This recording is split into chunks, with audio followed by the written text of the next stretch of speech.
जैन दोस्तों, welcome back. तो दुख है और खबर भी अच्छी नहीं है।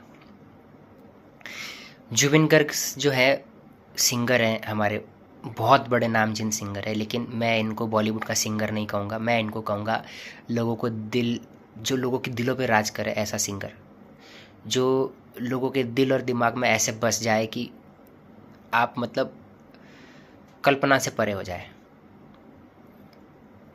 तो जुबिन गर्ग साहब जो हैं वो एक ऐसे सिंगर है जिन्होंने अपनी माटी के लिए और अपने लिए, अपने लोगों के लिए एक ऐसी दुनिया, एक ऐसा पैसा, एक ऐसी शोहरत छोड़ दी जिसके लिए लोग भागते हैं। लोग, एक आसाम से निकला हुआ एक सिंगर मुंबई आता है, एक फेम मिलती है, नंबर गाने मिलते हैं तो नेशनल अवार्ड मिलता है। नेशनल अवार्ड मिलने के बाद वो आदमी इस माया की दुनिया में जब लोगों के अंदर अहंकार देखता है। देखिए, मैं एक चीज़ बताता हूँ। जो छोटे शहर से निकलते, जैसे कि हम लोग हैं, हम लोग जो पहाड़ों से निकले, खुले वातावरण में रहते हैं, जो प्रेम से रहते हैं, जिनके यहाँ रिलीजन को लेके ज़्यादा किचकिच नहीं है, जहाँ पर इस चीज़ को लेके लोगों के अंदर अवेयरनेस नहीं है कि रिलीजन्स के बेस पे भी आजकल बहुत सारी साजिशें चलती है, कैसे किसी का कन्वर्जन किया जाए, कैसे किसी को डराया जाए। तो हम जैसे लोग जब ऐसे मायावी दुनिया में आते हैं तो हम लोग फंस जाते हैं, क्योंकि हम लोग अहंकार के बारे में सुनते हैं गाँव में कि हाँ अहंकार है, ऐसी कहानियाँ सुनते हैं, बड़ी बड़ी कहानियाँ सुनते हैं, लेकिन शहरों में आते हैं तो लोग दिखते हैं हमें, मतलब लोग ऐसे दिखते हैं कि मतलब जो कहते हैं ना कि जो दिखते हाथी के दांत कुछ और, खाने के कुछ और।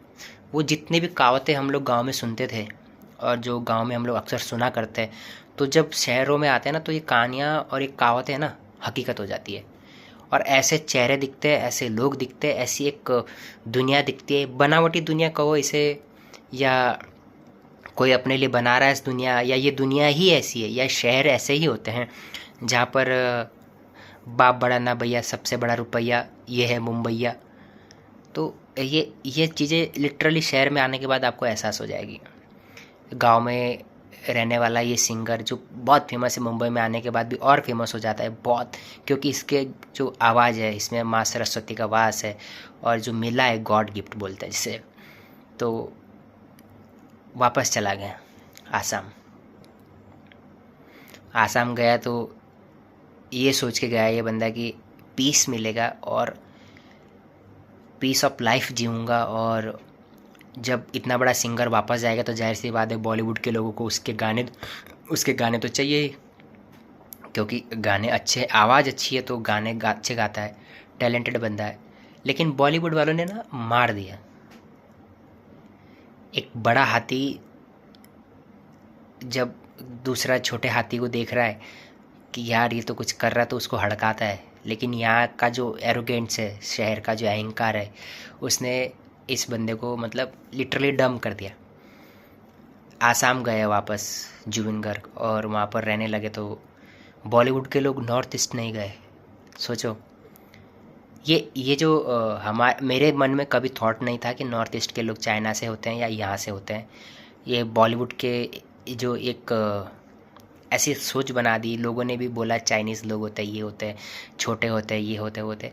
तो यार तुमने देखा नहीं है अभी, तुम्हारे अंदर जितना नेशनलिज्म है ना, उतना नेशनलिज्म है ना जो आसाम के बंदे और ये लोग होते हैं ना, ये बॉर्डर पे दे देते हैं। अगर ये लोग नहीं होते ना तो आज सेवन सिस्टर होता भी नहीं हमारे पास। बॉलीवुड वालों ने कभी कुछ नहीं किया। बॉलीवुड वालों ने एक स्क्रिप्ट लिखी है, किसी ने भेजी, कपड़े बदले, शूटिंग की, नकली खून बहाया, बस हो गया। तुम अरुणाचल जाओगे, तुम्हें पता चलेगा कैसी दो बहनों ने, सिर्फ दो बहनों ने मिलकर पूरा अरुणाचल बचाया है। जसवंत सिंह रावत जो हमारे उत्तराखंड के रहने वाले थे, जवान शहीद, कैसे 300 सैनिकों से, चाइना के, कल्पना से परे है ना। एक 24-20-22 साल का लड़का, ज़्यादा उम्र नहीं थी उनकी, 20-24-22 साल के ही थे वो, इतना ही। लेकिन 300 सैनिकों को चाइना के पानी पिला दिया था। और दो बहनें थी, सिला टॉप, वहाँ पर एक जगह है, जब आप अरुणाचल से तवांग की तरफ जाओगे तो वहाँ पर एक सिला टॉप है। दो बहनें बकरियाँ वो चलाती थी उधर, उनकी बकरियाँ थी वहाँ पर। तो उन्होंने दोनों तीनों ने मिलके चाइनीज़ लोगों को वहाँ पे रोका था, तो उनके नाम से उस टॉप का नाम कहते हैं। और उस टॉप पे आप जाओगे ना, वहाँ पे सांस लेने को तकलीफ होती है पूरे पहाड़ में। मैं आंखें बंद करता हूँ तो वो पहाड़ मेरे सामने आता है। सुबह का 2:30-3 बजे का टाइम था जब हम वहाँ पे थे। रोड के ऊपर जो पानी होता है वो जम के पूरा कांच हो गया था और वहाँ पर सांस लेने में तकलीफ होती है और ठंड अलग। अब एक भी पेड़ नहीं है वहाँ, मतलब अगर आप पहाड़ पे चढ़ोगे तो आप साफ दिखाई दोगे चारों तरफ से दुश्मनों को। ऐसे पहाड़ पे उन्होंने लड़ाई लड़ी है दोस्तों। तो ये लोग हैं, तो इनकी वजह से हमारे पास 7 सिस्टर है और हमारा प्राइड है। और वहाँ से टैलेंट की कमी नहीं आए। आसाम के अंदर, नॉर्थ ईस्ट के अंदर बिल्कुल भी टैलेंट की कमी नहीं है। भर भर के टैलेंट है, लेकिन सपोर्ट नहीं मिलता है। रीज़न बहुत सारे हैं। अब एक चीज़ को ब्लेम करना भी ठीक नहीं रहेगा, लेकिन है, इंडस्ट्री है जो करती है ऐसा। लेकिन अगर आप डांस की फॉर्म में देखो तो टीवी चैनलों पे नॉर्थ ईस्ट से भर के टैलेंट आता है। सिंगर के मामले में अगर आप कहो तो आसाम का जो कल्चर है उसमें तो सिंगिंग, डांस, उनका लोकल बिहू और मंदिरों में प्रैक्टिस बहुत ही अलग लेवल है उनका। और फिर मैं जुबिन गर्ग साहब की बात कर रहा था। आसाम की बहुत बड़ी नाम हस्ती है जो उन्होंने कमाया फेम। सबसे बड़ी चीज़ उनकी ये थी कि हर एक आसामीस के बंदे के दिल में बस गए, इसलिए कि कोई इंसान इतनी बड़ी माया छोड़ के, इतना बड़ा नाम शोहरत छोड़ के वापस अपने माटी के लिए आ जाए और ये सोचे कि जब मैं यहाँ आऊँगा तो मेरे लोगों को भी काम मिलेगा क्योंकि बॉलीवुड वहाँ जाएगा, गाना गाएंगे। लेकिन ऐसा हुआ नहीं। तो अच्छे लोगों के साथ ऐसा होता है अक्सर, लेकिन अच्छे लोगों को जनता, अच्छे लोग जो होते हैं वो दिलों पे बैठते हैं हमेशा। और जो अच्छे लोगों का जो नियम होता है, जो उसका नतीजा होता है, वो आप सब ने उनकी जो शव यात्रा थी उस दिन आपने देख ली है। गिनीज ऑफ रिकॉर्ड बुक में रिकॉर्ड हो गया कि इतने सारे लोग, जो दुनिया के बड़े नामचीन लोग मरे, उनकी शव यात्रा में नहीं आए हैं, उतने हमारे आसाम में ये जुबिन गर्ग साहब की शव यात्रा में लोग आए हुए थे। और लोग गाना गा रहे थे लिटरली, क्योंकि जुबिन गर्ग साहब का जो फेवरेट सॉन्ग था, जो उन्होंने पब्लिक से कहा था एक स्टेज शो में कि जब मैं मरूंगा तो इसे गाना, पब्लिक उसे गा रही थी। तो ये होता है एक हकीकत में जब गाया जाता है, या जब हकीकत में तुम अपने लोगों के लिए कुछ करते हो, तो ऐसे लोगों को सैल्यूट है मेरी तरफ से। और पूरे आसाम में शोक दिवस है 3 दिन का, तो पूरे इस दुख की घड़ी में हम भी आपके साथ हैं। हमें भी दुख है और भगवान उनकी आत्मा को शांति दे। एक नई रिवोल्यूशन लेके आते हैं नॉर्थ ईस्ट के लोग हमेशा समाज के अंदर। तो वो ये है कि जो आसाम के जो सिंगर होते हैं जब बॉलीवुड में आते हैं या इस तरह की सिंगिंग करते हैं, तो उनको जो प्लेटफॉर्म मिलना चाहिए शायद उसकी कमी रह जाती है कहीं ना कहीं। तो एक अलग इंडस्ट्री भी बनी, आसामीस इंडस्ट्री है, बहुत टॉप के गाने आते हैं, म्यूज़िक बहुत कमाल होता है। कभी सुनो आप आसामीस गाने, नॉर्थ ईस्ट के गाने सुनो, नॉर्थ ईस्ट के अलग कल्चर है। लेकिन ज़्यादातर पूरे नॉर्थ ईस्ट में जो है आसाम टॉप है गाने बनाने में। उनका जो एक म्यूज़िक इंडस्ट्री है बहुत टॉप की है, बहुत कमाल की टॉप। तो कल्चर तो सेम है, हमारा कल्चर में कोई वो नहीं है। लेकिन हाँ, बॉलीवुड कभी कभी अच्छे लोगों को मार देती है। द लॉयन है ना, तो एक शेर मर गया, एक राजा मर गया, जिसने लिटरली, कोई आदमी ऐसा बयान दे दिल खुश हो जाता है। छोटे शहर का आदमी जब बड़े शहरों में ऐसा दौड़ता है ना कि एक शेर जब अपने जंगल से बाहर निकलता है तो वो शेर नहीं रहता है, तो इसलिए वो वापस लौट गया अपने जंगल में। और जब शेर मरता है तो पूरा जंगल दुख होता है, पूरा जंगल जो है उसमें एक मातम छाता है और पूरे जंगल के जो उसके सैनिक सिपाही सबको दुख होता है। और वो ही हुआ है। तो ये कमाता है एक शेर अपने जंगल में, अपने विजडम में।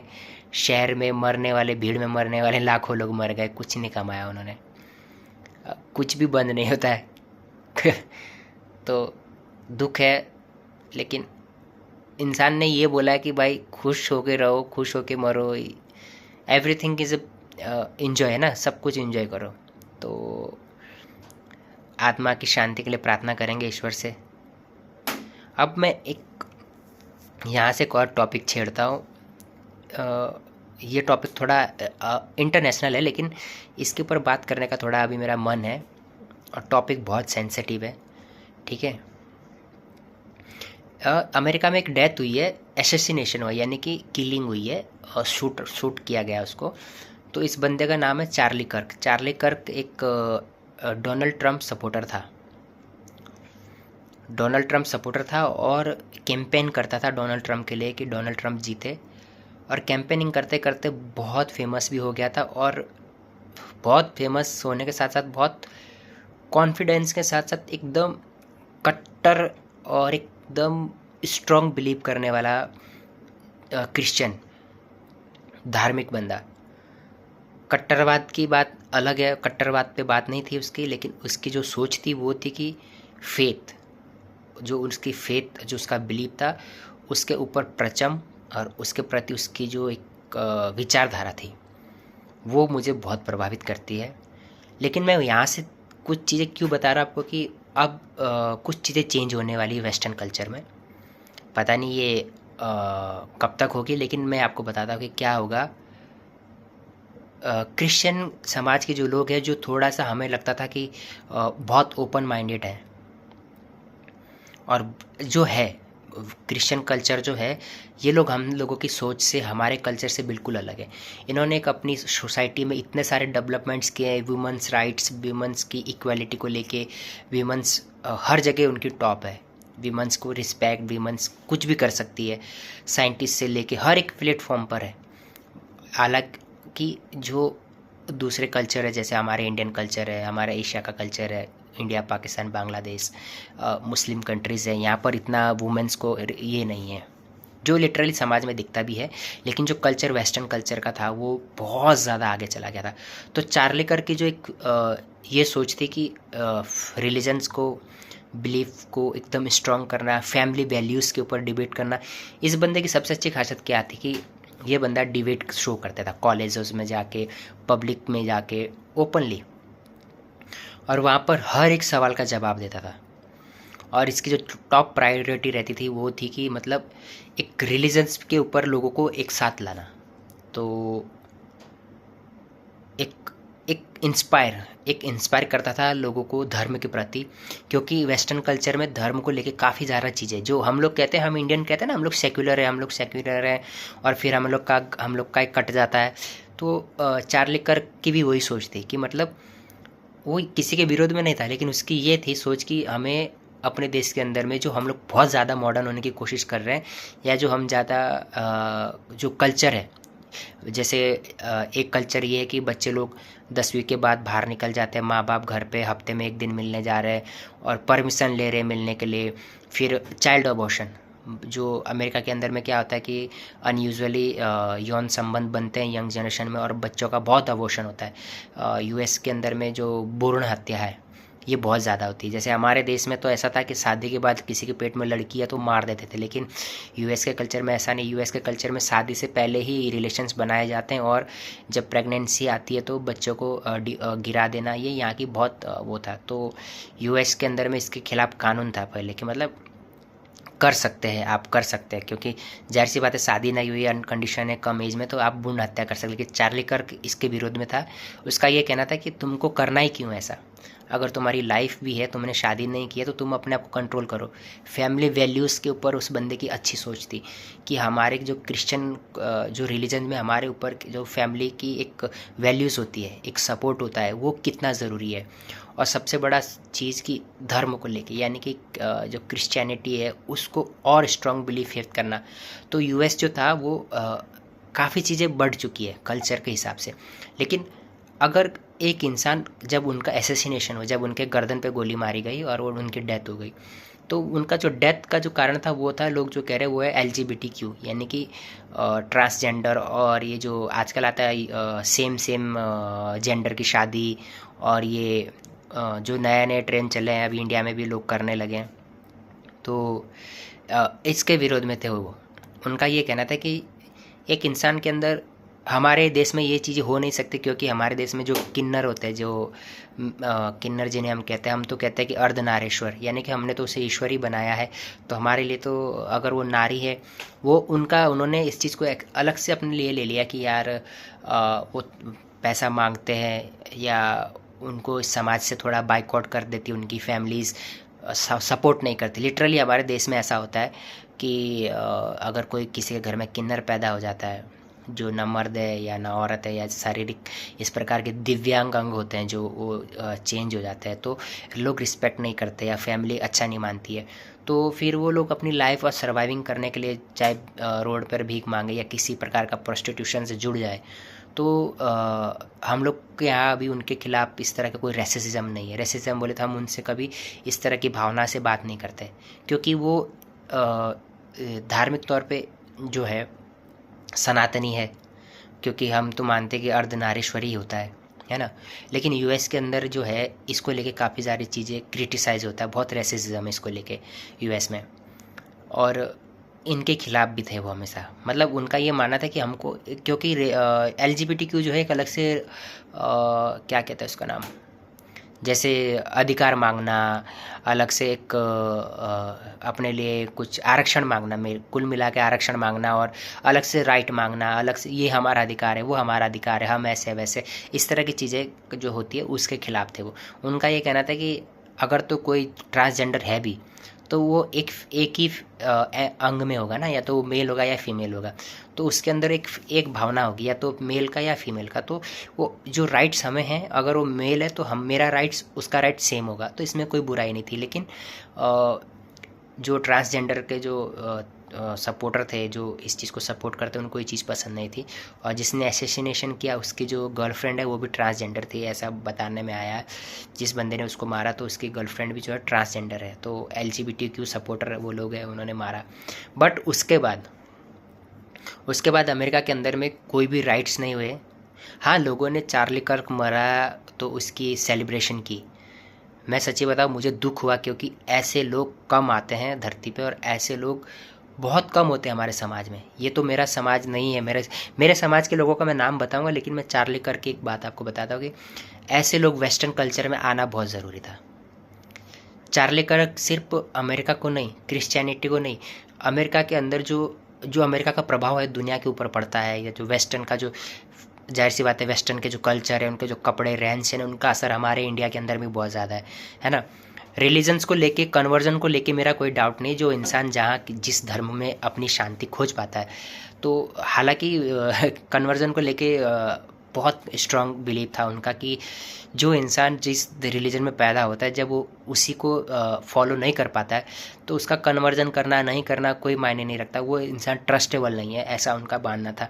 और उन्होंने एक और भी कहा था कि वेस्टर्न कंट्री अब तैयार हो जाए रेडिकलाइजेशन को, इस्लामिककरण को, और असामाजिक तत्वों के जो लोग होते हैं उनसे अपने देश को बचाने के लिए। तो जो हम लोग कहते हैं, यानी कि भारत के अंदर में जो बजरंग दल या आरएसएस, या जो हमारे कुछ लोग जो हैं, जो इस चीज़ को कहते हैं कि हमारे देश में इस तरह के राइट्स होंगे, धर्म को लेके राइट्स होंगे, इस्लामिककरण हो गया, क्रिश्चियनिटीकरण हो गया, तो इन सब चीज़ों से बचाने की कोशिश करते हैं हम लोग कि बांग्लादेशियों को देश में नहीं आने दो, रोहिंग्या को यहाँ से वापस भेजो।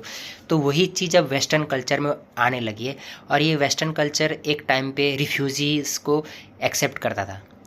फ्रांस ने ये किया, इंग्लैंड ने ये किया, कनाडा ने ये किया। तो यहाँ एक चीज़ कॉमन हो गई है जो नोट की है, और जो मैं आपको बताना चाहता हूँ कि फ़िलिस्तीन और गाज़ा के सपोर्टर जो लोग हैं, जो ये कहते हैं कि चलो गाज़ा में सीज़ फायर हो जानी चाहिए, अमेरिका सपोर्ट करता है, ये लोग यूएस का झंडा जला रहे। आप कैसे, आप इसको कैसे एक्सप्लेन करते हो कि मतलब हिंदुस्तान का अगर मुसलमान जो समाज है वो चाहता है कि भारत के जो लोग हैं, जो हमारे भारत की जो पूरी जनता है, वो एक साथ में आके इजराइल को या इजराइल के विरोध में प्रदर्शन करे, ताकि इजराइल के ऊपर दबाव बने कि गाज़ा में जो आप जेनोसाइड हो रहा है उसे रोका जाए, है ना, या इसको जो हो रहा है इसको रोका जाए, पीस की जाए, पीस की बात की जाए। और आप इसके लिए एक रैली निकालते हैं और उस रैली में आपको बीजेपी का झंडा जलाना है आप जलाओ, आपको कांग्रेस का जलाना है आप जलाओ, आपको कोई और झंडा जलाना जलाओ, लेकिन आप तिरंगा को क्यों जला रहे हैं? तो ये जो है यूएस में हो रहा था। तो चार्ली कर्क ने इसके बारे में बात की, उसने पूरी यूएस की कम्युनिटी को, आप लिटरली अभी यूएस के अंदर जाइए, यूएस के अंदर में भी अब इमिग्रेशन यानी कि बाहर से आने वाले लोगों के खिलाफ बहस छिड़ चुकी है, बहुत बहस हो रही है यूएस के टीवी चैनलों पे। यूएस में अब आर्टिकल छप रहे हैं, लिटरली यूएस में अब आर्टिकल छप रहे बाहर से आने वाले इमिग्रेशंस के बारे में, बाहर से आने वाले लोगों के बारे में, और बाहर से आ रहे जो मतलब अनसेफ लोग। जाहिर सी बात है यूएस को तो पता नहीं कि अगर इंडिया से कोई गलत आदमी गया है तो वो कैसा व्यवहार वहाँ करेगा, वो किस मकसद से गया है।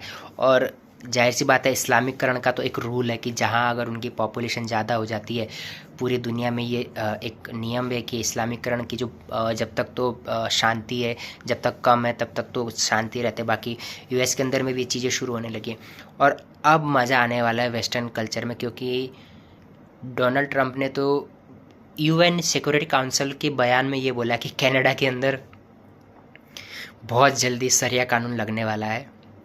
और मैं दुखी हूँ कि एक क्रिश्चियन कंट्री, हम क्रिश्चियन लोग हैं, डोनाल्ड ट्रंप इस चीज़ को सपोर्ट कर रहा है रिलीजन्स को लेके। और जब हमारे देश में मोदी जी ये बात करते हैं तो लोग कहते हैं कि ये क्या है, हिंदू है, और ये जब जाहिर सी बात है ना, अपने धर्म को प्रमोट करते हैं। तो एक नेशनल के लिए एक धर्म कितने मायने रखता है, ये धीरे धीरे आपको वेस्टर्न कल्चर्स में दिखेगा, जिस वेस्टर्न को हम लोग हमेशा इसलिए क्रिटिसाइज़ करते थे कि यार यहाँ रहने की परंपरा नहीं, यहाँ ढंग से नहीं रहते। ये 4-5 साल के अंदर में इन शहरों में, इन देशों में बहुत बदलाव होने वाले हैं। ये शहर हमेशा पढ़ने लिखने में अच्छे रहें, तकनीकी विज्ञान में हर एक चीज़ में अच्छे रहें, लेकिन इनका पारिवारिक संबंध, धार्मिक जो एक भावनाएं होती है, ये काफ़ी डाइवर्ट रही है। ये विकसित देश जो रहते थे इनकी सोच बदलती है, ऐसा ही अक्सर होता है। लेकिन जो अब जब वेस्टर्न कल्चर में बदलाव होगा, और जो हम भारत के लोग अक्सर ये कहते रहते हैं, हमारे देश में तो लोग कहते हैं ये सेकुलरिज्म है, सेकुलरिज्म है। सेकुलरिज्म कुछ भी नहीं है, क्योंकि अब आप देखिए हमारे देश में विवाद चल रहा है। सबने एक विवाद आपने देखा होगा, उत्तर प्रदेश से शुरू होता है, जहाँ पर एक लड़का एक पोस्टर पे लिखते हैं आई लव मोहम्मद साहब। तो जो इस्लाम के मानने वाले जो सबसे बड़े धर्म गुरु हैं, ठीक है, तो वो जो मोहम्मद साहब हैं, सल्लल्लाहु अलैहि वसल्लम साहब हैं, उनका पूरा नाम मुझे नहीं आता है, मोहम्मद साहब का जो पूरा नाम है वो मुझे नहीं आता। तो उन्होंने एक पोस्टर छापा था आई लव मोहम्मद, उसके ऊपर कुछ एफआईआर हुई, कुछ कार्रवाई हुई, कुछ हुआ, लेकिन उसके बाद लोगों ने विरोध प्रदर्शन किए। ठीक है, कर सकते थे, क्योंकि जाहिर सी बात है भाई, भावनाओं को ठेस पहुंचती है, एक धर्म की भावना को ठेस पहुंची है। तो अब उसके बाद आगे चलते हैं। जब भावनाओं को ठेस पहुंची तो आप एक भगवान की रैली निकाल रहे, भगवान के समर्थन में रैली निकाल रहे, वहाँ पर आप ये कहोगे कि सर तन से जुदाई, यानी कि ठीक है, वही जो इस्लाम का एक थॉट है कि अगर कोई कुछ कहेगा तो सर गर्दन अलग कर देंगे। उसके बाद ये रुकिए, यहाँ रुकने के बाद ये नहीं, आपको पार्टी का विरोध करना नहीं था, आप एक भगवान के लिए समर्थन में अपना प्यार जता रहे हैं कि हाँ हम भगवान को मानने वाले हैं। आप दुकानों के अंदर तोड़ फोड़ कर रहे हैं, है ना, आप नारेबाजी कर रहे, ठीक है, लेकिन आप नारेबाजी करके एक सीएम की कुर्सी पे बैठे एक इंसान को करे टकला, है ना, मोदी योगी सड़क से उठा के चैलेंज कर रहे हैं आप पॉलिटिशियन को। आप मतलब अब मुझे लिटरली ऐसा लग रहा है कि अगर कोई भी इंसान जो मेरी तरह सोचता है, जो पॉलिटिशियन है, उसको पता है कि मुझे पॉलिटिशियन में वापस कैसे आना है, और कांग्रेस ने ये चीज़ नस पकड़ ली है कि कैसे इस्लाम के मानने वाले लोगों को रोड पे लाया जा सकता है। देखिए होगा कुछ भी नहीं, मैं आपको लिटरली बताता हूँ, नफ़रतें बढ़ेगी, एक दूसरे के खिलाफ़ नफ़रतें बढ़ेगी, और नफ़रतें बढ़ेंगी इस तरीके से कि एक तो मुस्लिम समाज के लोग पाँच वक्त की नमाज़ें पढ़ते, पूरी दुनिया सुनती, पूरा भारत 5 वक्त की नमाज़ें सुनता है। उसके बाद इस्लाम के मानने वाले लोग जो हैं, आई लव मोहम्मद का एक जो पोस्टर है, बहुत खूबसूरत पोस्टर है, बीच में दिल है और आई लव मोहम्मद लिखा हुआ है, ठीक है, 5 वक्त की नमाज़ पढ़ने के बाद में इस्लाम के मानने वाले लोग रोड पे आ रहे हैं कि भाई हम भगवान से प्यार करते हैं और हम नबी के लिए कुछ भी कर सकते हैं, लेकिन हमारे नबी के लिए कोई उल्टा सीधा बोलेगा तो हम बर्दाश्त नहीं करेंगे। ठीक है, सेम भावनाएं दोनों तरफ है, क्रिश्चियनिटी में हर धर्म में सेम भावना है। लेकिन आप एक इंसान को चैलेंज कर रहे जो राजनीतिक तौर पर एक पद पर बैठा है, उसके बाद आप अपने रैलीज़ में अपने जो आप जुलूस निकाल रहे हैं उसमें जो आपके सामने जो लोग आ रहे हैं, आप पुलिस के ऊपर हाथ उठा रहे हो, है ना। तो ये आप भगवान के लिए तो नहीं कर रहे थे, ये आपने अपनी भावनाओं को कंट्रोल नहीं किया। आप 3-3 की लाइन बनाते पूरे देश में, आपको कहीं ये सब प्रदर्शन करने की ज़रूरत नहीं है कि कौन ईश्वर से कितना प्रेम करता है, क्योंकि इस्लाम की जो कट्टरता है इससे पूरी दुनिया वाकिफ़ है कि कितना इस्लाम के लोग जो हैं अपने धर्म के प्रति कट्टर होते हैं। और ये कट्टर शब्द इसलिए होता है क्योंकि इस्लाम का जो बिलीफ सिस्टम है ये बहुत ज़्यादा ओपन माइंडेड नहीं है, बहुत ज़्यादा डार्क है। तो अब आई लव मोहम्मद से मुझे क्या दिक्कत हो सकती है? किसी की धार्मिक भावना है ये। कोई 5 वक्त की नमाज़ पढ़ने वाला आदमी, मेरे को उससे क्या दिक्कत हो सकती है? वो अपने ईश्वर से एक अपनी पर्सनल बातचीत कर रहा है, 5 वक्त की नमाज़ पढ़ रहा है, वो अपने दुख सुख उसके जीवन का हर एक पल अपने भगवान को धन्यवाद देने में कर रहा है, उससे कुछ मांग रहा है, उसके सामने कुछ प्रार्थना कर रहा है। एक इंडिविजुअल इंसान की प्रार्थना से मुझे क्या मतलब हो सकता है? वो अपना 5 वक्त की नमाज़ पढ़ रहा है और अपने धर्म से अपने भगवान से कुछ भी मांग रहा है, उसमें मेरा क्या रोल है? आप बता सकते हो? कोई रोल नहीं है। मैं तो खुश होता हूँ कि अगर कोई इस्लाम का मानने वाला 5 वक्त की नमाज़ें पढ़ेगा, ना तो वो झूठ बोलेगा, ना वो किसी क्राइम में आएगा, ना वो नशे करेगा, ना वो किसी प्रकार के गलत झमेले में फंसेगा। तो अगर इस्लाम का मानने वाला 5 वक्त की नमाज़ पढ़ने के बाद सच्चे रास्ते पे चलता है तो मुझे क्या प्रॉब्लम हो सकती है? भारत के किसी भी इंसान को कोई प्रॉब्लम हो ही नहीं सकती है ना। अब प्रॉब्लम कहाँ हो रही है? प्रॉब्लम यहाँ हो रही है कि सेम चीज़ है, आई लव मोहम्मद लिखा था, किसी ने आई लव महादेव लिखा है। अब कोई आई लव श्री राम लिख दे, अब कोई आई लव, बहुत सारे भगवान है, श्री कृष्ण है, राधा जी है, भगवानों की तो लंबी लिस्ट है ना। तो अब जय भीम लिख दे कोई, हालांकि जय भीम तो भगवान नहीं है, लेकिन बाबा भीमराव अम्बेडकर के फॉलोवर भी है। जबकि यहाँ फिलोसफी कुछ और ही है। बाबा भीमराव अम्बेडकर साहब ने जो है बौद्ध धर्म अपनाया, तो बौद्ध धर्म उनसे पहले था, लेकिन आजकल के लोगों का जय भीम है, वो उन्होंने बाबा भीमराव साहब अम्बेडकर को ही अपना एक भगवान मान लिया है। और बहुत सारी हेट्स आती है वहाँ से, बहुत सारी हेट्स आती है, और उनका एक नारा भी रहता है जय भीम जय भीम। तो ये जय भीम होता है जय भीमराव अम्बेडकर साहब, और जय भीम होता है मुसलमान समाज। तो जो भारत का जो दलित समाज है वो ज़्यादातर बौद्ध की तरफ गया है। इसका रीज़न साफ साफ है कि बाबा भीमराव अम्बेडकर के साथ जब वो छोटे थे, जो भारत के अंदर जातिवाद था, उसकी वजह से जो भेदभाव था, तो इसकी वजह से उनका जो रुझान था वो बौद्ध धर्म की तरफ गया। बौद्ध धर्म में भी जातिवाद है, इससे कोई बच नहीं सकता है। और इस्लाम धर्म में तो अभी बहुत ज़्यादा है, इतना तो हिंदुओं में भी नहीं है, सनातन में इतना कट्टरता नहीं है। और धीरे धीरे सनातन के अंदर एक अच्छी चीज़ ये है कि आप बैठो, 4 लोगों से बात करो, आपके समाज में सुधार होता है। आप अपने धर्म के हिसाब से कुछ चीज़ें जो है उनको चेंज भी कर सकते हैं। अब जैसे मैं आपको बताता हूँ, गणपति जी आए थे अभी रिसेंटली सबके घरों में, है ना। तो मेरा भी वीडियो आप देखिए, मेरे भी गणपति आया था, तो अपन गणपति विसर्जन को करने के लिए गए थे, ठीक है। तो वहाँ क्या हुआ कि जो नदी थी, उसके नदी में उतरने के लिए रास्ता नहीं था, यानी कि नदी थी लेकिन नदी में उतरने के लिए रास्ता नहीं था। नदी के ऊपर एक पुल था क्रॉस करने के लिए, तो ज़्यादातर लोग जो है पुल से भगवान को नीचे ऐसे विसर्जित कर रहे थे। लेकिन अगर मेरी नज़र से देखें, अगर मैं बिलीवर हूँ, मैं भगवान पे भरोसा करता या मैं भगवान को मानता हूँ, तो मैं उसको ऐसे देख रहा था कि जैसे कोई भगवान को फेंक रहा होगा, क्योंकि जाहिर सी बात है पुल इतना ऊपर है, नदी इतने नीचे है। तो जो मेरे साथ के लोग थे, मैंने उनसे कहा कि ठीक है, थोड़ा सा जो रास्ता दिख रहा है टेढ़ा मेढ़ा, मैं लेके जाता हूँ गणपति जी को। मैं हाथ से 3 बार, यानी कि गणपति जी को 3 बार नीचे अपने साथ बिठा के पानी में, और चौथी बार में अपन विसर्जित कर देंगे। तो जाहिर सी बात है, अपन कंपनी में काम करते हैं, तो वहाँ ऐसा तो है नहीं कि सब लोग कोई तैयार होंगे। सबको ये रहता है चलो छुट्टी करें, चलो घर चले, अपना भी काम है तो तो ऐसी कुछ चीज़ें थी।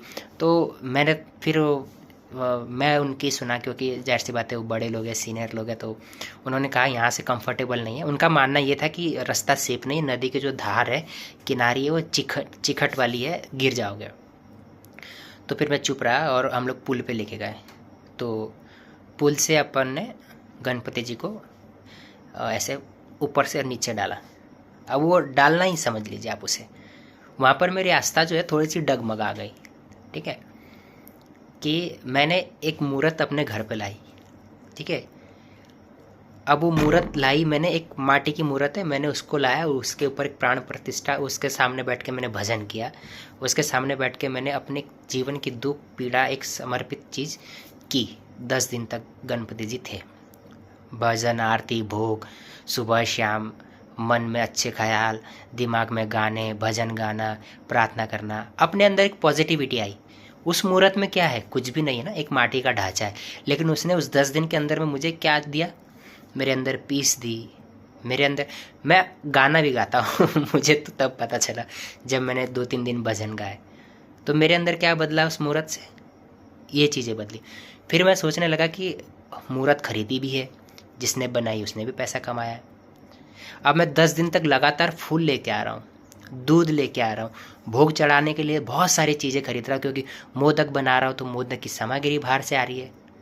10 दिन तक लाइट लगी है तो लाइट का पैसा है, फूल आ रहे फ्रेश फ्रेश फूल, मालाएँ आ रही है तो उसका पैसा भी है।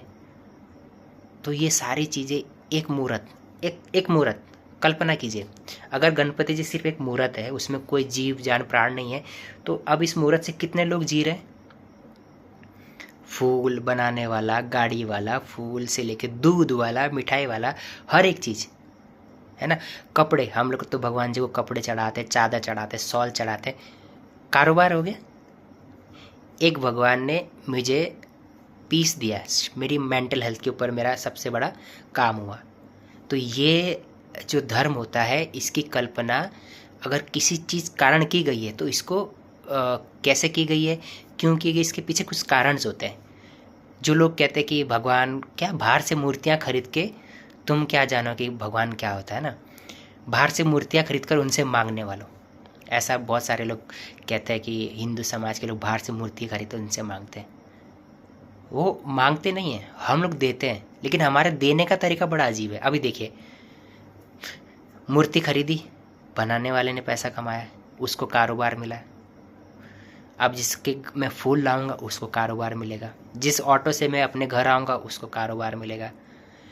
अब हम लोग नदी में डालने गए थे, गणपति जी विसर्जन के लिए गए। जब मैंने उस समय मूर्ति को ऐसे लिटरली, मतलब मेरा मन नहीं था कि मैं पुल से नीचे डालूं, लेकिन मेरे पास ऑप्शन नहीं था, मैं कुछ वहाँ बोल नहीं पाया।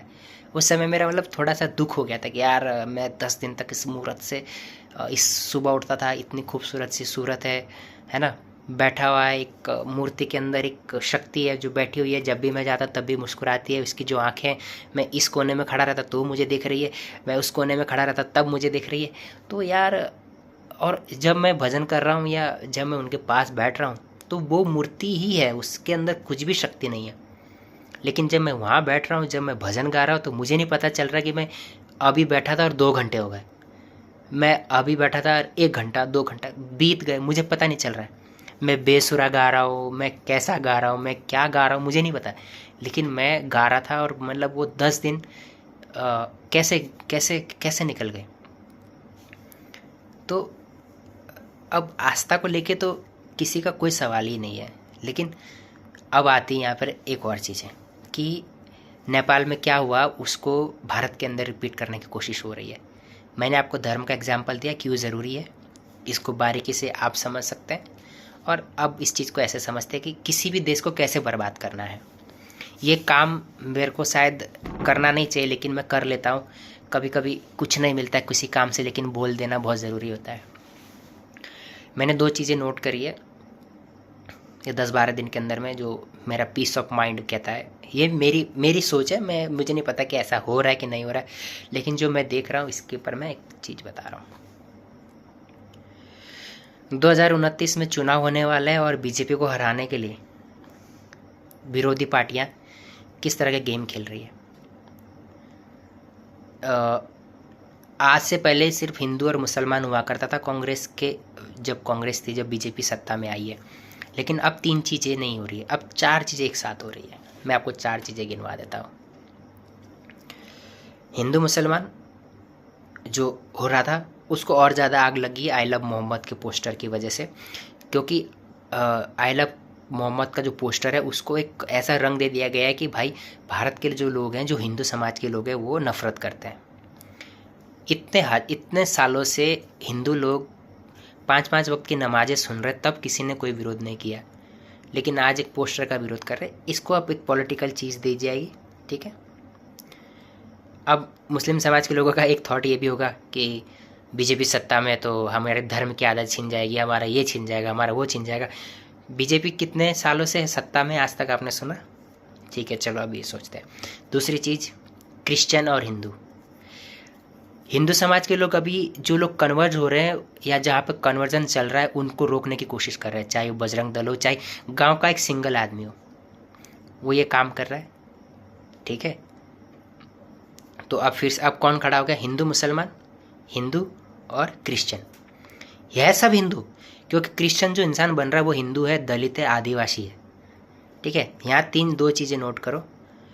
क्रिश्चियन समाज के जो लोग हैं, जो आदिवासी समाज के जो लोग हैं, जो गांव शहरों से बाहर रहते हैं, जिनका जनजीवन थोड़ा सा अर्थव्यवस्थिक तौर पे कमज़ोर है, हो गया।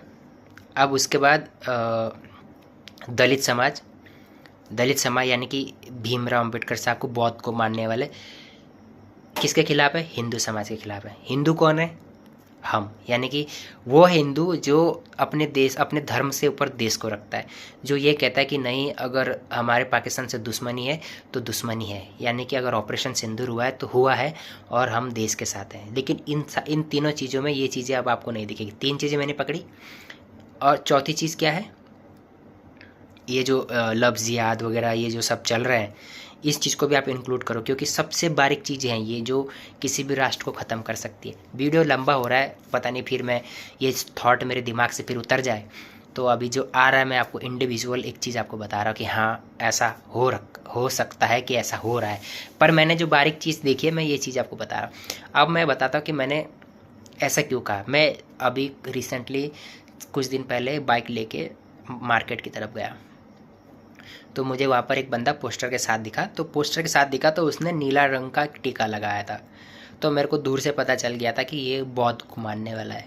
तो लिटरली मैंने उनसे कहा कि मतलब उन्होंने मेरे से लिफ्ट मांगी पहले तो मैंने उनसे कहा कि मैं हेलमेट नहीं है मेरे पास और लाइसेंस भी नहीं है, और अगर पुलिस पकड़ेगी तो आप उतर जाना, कोई दिक्कत नहीं मेरे को, क्योंकि जब पकड़ेगी तो मैं उनको रोक तो नहीं सकता। तो बोले ठीक है कोई बात नहीं। तो फिर मैंने उनको कुछ बोला नहीं, मैं बैठा चुपचाप से चलने लगा। तो उन्होंने मेरे को पीछे से हाथ देके ऐसे बोला कि आप कौन हो। तो मेरा थोड़ा दिमाग में ऐसे पता नहीं क्या ख्याल आया, तो मैंने उनसे कहा कि मैं दलित हूँ और ऐसा ऐसा मेरी जात है। तो बोले कहाँ से हो? तो मैंने बताया उनको कि मैं ऐसे ऐसे उत्तराखंड से हूँ और मैं दलित समाज का हूँ और ऐसा ऐसा है। तो बोले कौन से भगवान को मानते हो? तो फिर वही हो जाता है, जाहिर सी बात है ना। तो उन्होंने कहा अरे ऐसा यार, तुम्हारे वो भगवान ऐसा है और तुम्हारे साथ तुम्हारे गांव के ठाकुर लोग ऐसा करते थे वैसा करते थे, नहीं करते हैं क्या? तुम्हारे माँ बाप के साथ ऐसा किया होगा, तुम्हारे साथ नहीं करते क्या? तो ऐसा बहुत सारे वहाँ से बात शुरू हुई। तो अब 7-8 किलोमीटर का रास्ता था वो, तो मैं शहर की गाड़ी थोड़ा तेज़ भी नहीं चल रहा था, ठीक ही चल रहा था। तो शायद 10 मिनट वो मेरे साथ रहे। तो इन 10 मिनट में जो उनसे मेरी जो बात हुई, प्रॉपर एक ऐसी बात हुई जो मुझे ऐसी लगी कि ये बंदा कुछ एक। और इसी दौरान अभी एक चीज़ और भी थी।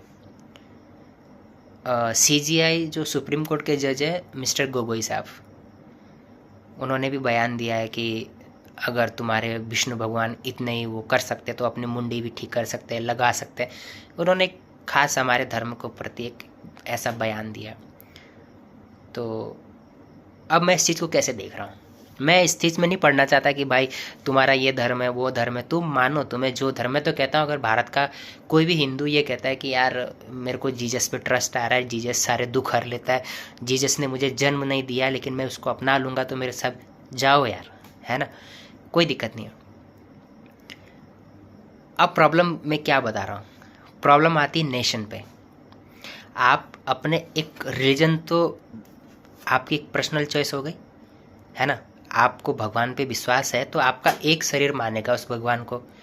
मेरा ये शरीर है, मैं महादेव को मानता हूँ, मेरा शंभू, मैं शंभू पे विश्वास करता हूँ, लेकिन यो मेरे शरीर का है, जो मेरा शरीर मानता है वो मेरा है।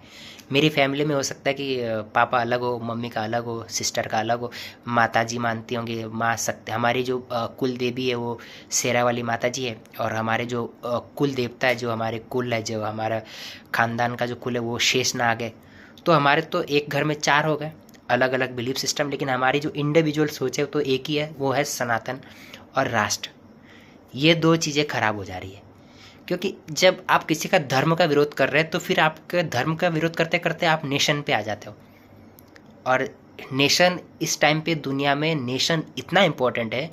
मेरे दिमाग में कभी कभी आता है कि एक ऐसा धर्म बनाओ जिस धर्म में सिर्फ नेशनलिटी धर्म हो, यानी कि धर्म का खांचा ही नहीं हो। जो हिंदू मुस्लिम के जो क्रिश्चियन का है, ये धर्म का खांचा ही नहीं हो, ये तुम्हारी एक पर्सनल चॉइस हो जाए, लेकिन तुम्हारा नेशनल धर्म हो। तो उसमें क्या होगा कि हमारे लोग हैं, हमारे लोग समझते हैं आप, कश्मीर के वो लोग जिन्होंने पहलगाम अटैक में लोगों को अपने घरों में रखा, आतंकवादियों को किस लिए रखा? क्योंकि उनका धर्म और इनका धर्म एक ही था। ठीक है, यहाँ नेशनलिज्म, पहलगाम में जो अटैक हुआ वहाँ नेशनलिज्म नहीं था, वहाँ धर्म था। अब उस धर्म के मानने वाले लोग जो अच्छे लोग होते हैं, कल्पना करो आप जो अच्छे लोग होते हैं उन्होंने कुछ नहीं किया, लेकिन उनकी एक पर्सनल चॉइस की वजह से अब इनके ऊपर भी दाग लगा। ठीक है, हमारी कमांडर जो सुपिया कुरैशी मैडम थी, उन्होंने बहुत नाम, उनका नाम मैंने जब वहाँ से देखा, और उसके बाद उनके पेरेंट्स की जो मैंने हिस्ट्री देखी, सब तो आर्मी में है। अब पीछे चले जाओ 60 की वॉर में, हामिद मीर, शहीद हामिद मीर साहब। मुस्लिम समाज के कुछ लोग ऐसे हैं जिनके अपन मुंह पे नाम होते हैं, ज़्यादा लोगों के नाम नहीं है, क्योंकि प्रॉब्लम ये है कि है नहीं, चर्चा नहीं करते, समाज में फैलाते नहीं हैं, और अच्छे लोगों से ज़्यादा बुरे लोगों की कल्पना ज़्यादा आती है। अब मैं बुरे लोगों का नाम लूँगा तो 50 आ जाएंगे, लेकिन अच्छे लोगों का नाम लूँगा तो डॉक्टर APJ अब्दुल कलाम का नाम आएगा, डॉक्टर अपने शहीद हामिद मीर का नाम आएगा, और 1-2 लोगों का और नाम आएगा, गिनती से जो ज़्यादातर लोग अपन बोलते हैं, है ना। लेकिन ऐसे बुरे लोगों का नाम लेंगे आप तो कसाब से लेके दाऊद मेमन से लेके टाइगर बाय, शफीक शेख, हज़ारों के नाम आ जाते हैं। तो इस रिलीजन्स को जब हम नेशनल से ऊपर लेके जाते हैं तो नेशनल, अब देखिए नेशनल तो टूटेगा है ना, क्योंकि हम तो ऑलरेडी 4 खाँचों पे डिवाइड हो चुके, और इन 4 खाँचों की सबसे बड़ी नींव क्या है? सनातनी लोग, यानी कि हिंदू लोग। हिंदू लोगों को, क्योंकि हिंदू लोगों को कन्वर्ट करेंगे तो पॉलिटिकल डाइवर्जन होगा, रिलीजन्स ख़त्म होगा। उसके बाद जो एक सनातन का जो सेकुलरिज्म का जो अर्थ है वो बिल्कुल ख़त्म हो जाएगा, क्योंकि सेकुलरिज्म का जो माथा है, जो टीका है, ये किसके माथे पे? इस्लाम के माथे पे, या इस्लाम के मानने वालों के ऊपर सेकुलरिज्म का बिल्कुल भी कोई टीका नहीं है। ये उनका सबसे बड़ा प्लस पॉइंट है। मैं आपको समझाता हूँ, मुझे ऐसा लग रहा है, ये मैं काफ़ी 6-7 दिन से मेरे माइंड में था, पता नहीं, हो सकता है किसी को बुरा लगे, लेकिन जब तो अभी जैसे गरबा नवरात्रि चल रही, सबको हैप्पी नवरात्रि, तो अभी लोग देख रहे हैं, लोग कह रहे हैं कि हिंदू लोगों ने ऐसा क्यों किया कि मुस्लिम समाज के लोगों को नवरात्रि में नहीं आने दिया, है ना। अब यहाँ पे सेकुलरिज्म आता है। देखिए, गेम समझिए आप, मुस्लिम समाज के लोगों को गरबा में क्यों नहीं आने दे रहे? अगर नहीं आने दे रहे तो अभी ये सेकुलरिज्म है। क्यों? क्योंकि यार हम तो सर्वधर्म समभाव हैं, यानी कि सभी धर्मों की हम रिस्पेक्ट करते हैं, तो मुस्लिम समाज के भी आने चाहिए, फिर लड़के ही आने चाहिए, लड़कियां नहीं आनी चाहिए, क्योंकि लड़कियां घर पे रही है, लड़के ही आने चाहिए। ठीक है, अब यहाँ पे अगर आप कुछ कहोगे तो अब आप हो गए कौन? क्या? कट्टर संगी। लेकिन जब आप ये कहोगे ठीक है, अगर आपको बुलाना है तो फिर बुलाओ, लेकिन यहाँ पे फिर रिलीजन पीछे रख देते हैं। क्यों? क्योंकि इस्लाम को मानने वालों को पता है कि किसी भी मूर्ति पूजा में या कोई भी ऐसी जगह जहाँ पर मूर्ति की पूजा हो रही है, इस प्रकार का कोई प्रोग्राम हो रहा है, या कोई ऐसा जो एक काफिर बोले तो एक ऐसा दूसरे धर्म के लोग जब कोई ऐसी चीज़ कर रहे हैं तो वहाँ पे पार्टिसिपेट नहीं करने का, ये इस्लाम के खिलाफ है, ये थॉट है इस्लाम का। लेकिन यहाँ पर सेकुलरिज्म डाल देना है, तो ये जो प्लस पॉइंट है ये बहुत यूज़ होता है। बहुत सारे लोग ये कहते हैं कि लड़कियों का चक्कर होता है, लड़कियों को फंसाया जाता है, और फिर बाद में बहुत सारी चीज़ें होती है, सबको पता ही है कि क्या होता है, लव्स याद में लड़कियां सूटकेस में मिलती है, बहुत सारी चीज़ें हो जाती हैं। तो ये प्लस पॉइंट है सेकुलरिज्म। ये जितना प्लस पॉइंट दूसरे धर्मों के लिए, क्रिश्चियन के लिए या मुस्लिम समाज के लिए, बौद्ध धर्म के लिए, बौद्ध धर्म का तो अभी ऐसा लगता है कि लोगों ने एक ऐसा थॉट बना लिया है कि बौद्ध धर्म की जो कल्पना है वो सिर्फ दलित समाज के लिए है। बौद्ध धर्म में जातिवाद है, बहुत ज़्यादा जातिवाद है, उसके बारे में चर्चा नहीं कर सकता मैं, लेकिन बौद्ध धर्म को दलित समाज ने ऐसा बना लिया है कि ये हमारे लिए है।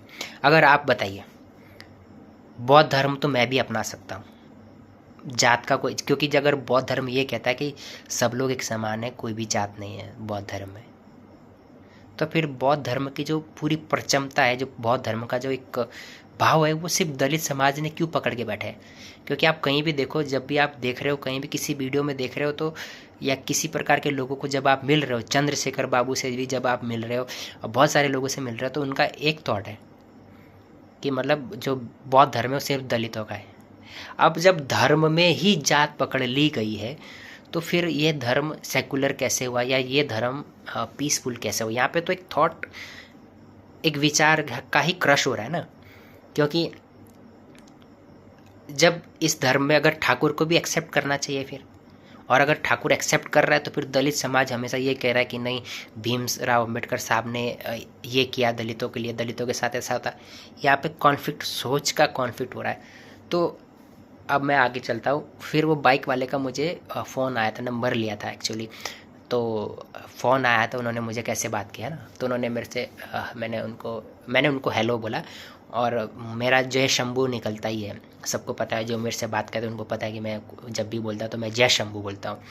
तो मैंने उनको जय शंभू बोला, तो उन्होंने मेरे को उधर से जय भीम बोला।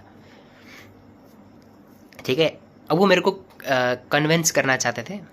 खैर अभी फिर से भी उनका फ़ोन आएगा, लेकिन तो फिर हमारी डिबेट हुई। तो मैंने उनसे कहा कि आप मुझे कहते ओम नमो बुद्धाय, है ना, जय भीम, यानी कि जय भीम तो भगवान, बाबा भीमराव साहब अम्बेडकर तो भगवान नहीं है ना, बाबा भीमराव अम्बेडकर एक फॉलोअर है, बराबर। तो अगर हम उनको ईश्वर मानते हैं तो फिर बौद्ध जो कि गौतम बुद्ध है वो छोटे हो जाते हैं उनके सामने, क्योंकि जब हमने उसके फॉलोअर को ही भगवान मान लिया है तो उसने जिनको माना है तो वो छोटे हो जाते हैं। तो ऐसी मेरी उनसे बहस हुई, तो वो बहस पे बोले नहीं नहीं ऐसा नहीं है, बाबा भीमराव अम्बेडकर ने हमको रास्ता दिखाया है। मैंने कहा बहुत अच्छी बात है। बोले हमारे साथ बहुत बुरा होता है। उन्होंने मुझे ऐसा नहीं बोला, उन्होंने मुझे ऐसा बोला कि यार तुम्हें शर्म आनी चाहिए कि तुम टीका लगाते हो, तुम्हें शर्म आनी चाहिए कि तुम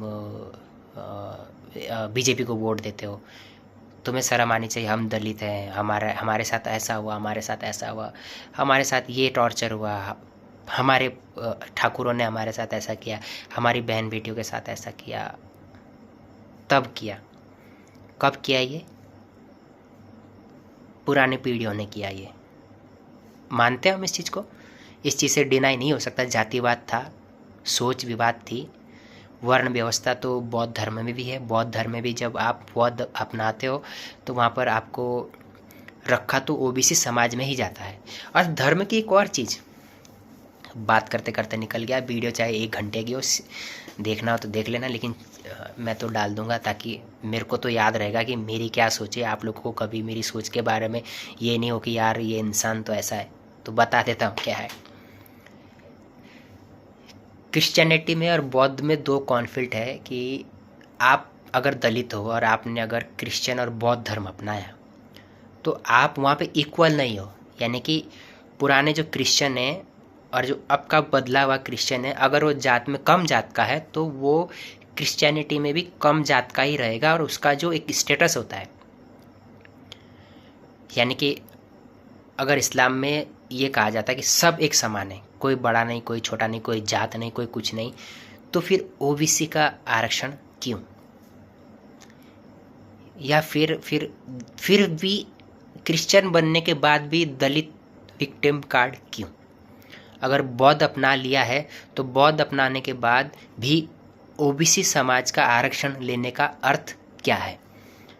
जब आपने अपने स्व इच्छा से एक ईश्वर को, ऐसे ईश्वर को अपनाया जो ये कहता है कि सब एक समान है, कोई आरक्षण नहीं, कोई जातिवाद नहीं, कोई कुछ नहीं, तो फिर आप वो चीज़ की सुविधाएं, सरकार के खजाने से वो पैसा, सरकार के खजाने से वो पैसा खाने के बाद भी अपने नाम के स्टेटस पे उस टैग को क्यों लगा रहे? या तो फिर आपको उस ईश्वर पे भरोसा नहीं है।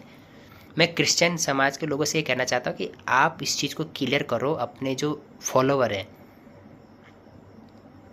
आप ये मत करो कि आपने किसी एक हिंदू समाज के दलित समाज को अगर कन्वर्ट किया है तो उसको उसके राइट नहीं दे रहे। चर्च व्यवस्था में ये सारी चीज़ें अभी भी है। पुराने जो लोग हैं वो डोमिनेट करते हैं और जो नए लोग हैं उनको अभी तक उस तरह के राइट्स नहीं है क्रिश्चियनिटी में। वो सिर्फ इतना करते हैं कि आपको कन्वर्ट कर देते हैं क्रिश्चियनिटी में, उनका काम ख़त्म। उसके बाद आपकी जो लाइफ है वो और प्रॉब्लम में चलती है। अब इसको मैं एक और चीज़ बताता हूँ, बहुत इंटरेस्टिंग पार्ट है। आपने कांतारा मूवी देखी है क्या? कांतारा मूवी में क्या होता है, एक राजा जो है वो एक मूर्ति घर लेके आता है और वो राजा, उसका जो पीस होता है वो उस मूर्ति या उस शक्ति से उसको प्राप्त होता है और वो उसको एक ज़मीन दे देता है, यानी कि एक जगह दे देता है।